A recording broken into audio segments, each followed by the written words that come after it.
साहित्य चळवळीला जीवनदान देण्याचे काम अण्णाभाऊ साठेंचे.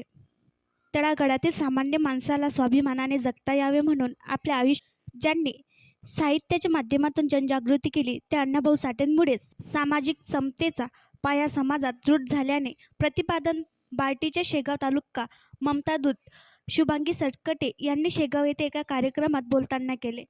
सामाजिक न्याय विभागाची स्वायत्ता संस्था डॉक्टर बाबासाहेब आंबेडकर संशोधन व प्रशिक्षण संस्था बार्टी पुणे अंतर्गत अण्णाभाऊ साठे यांच्या जयंतीचा कार्यक्रम घेण्यात आला.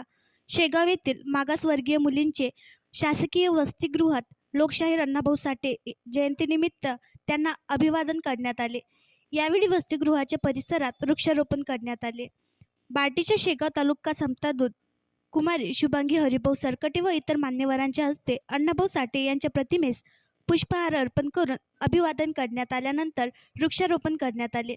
मागासवर्गीय मुलींचे शासकीय वसतिगृह शेगाव येथे झालेल्या कार्यक्रमात शासकीय वसतिगृह शुभांगी राऊत मॅडम तेथील कर्मचारी व विद्यार्थी उपस्थित होते.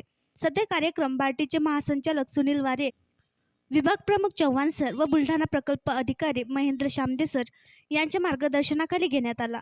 कार्यक्रमास सुषमा भोसले, सुनीता अग्रवाल या कर्मचाऱ्यांसह रवीना वहाणे, मिनल इंगडे व इतर विद्यार्थी मोठ्या संख्येने सहभागी झाले होते. आणखी नवीन व्हिडिओ पाहण्यासाठी आमच्या देशमुख एक्सप्रेस न्यूज चॅनलला सबस्क्राईब करा, लाईक करा आणि शेअर करा.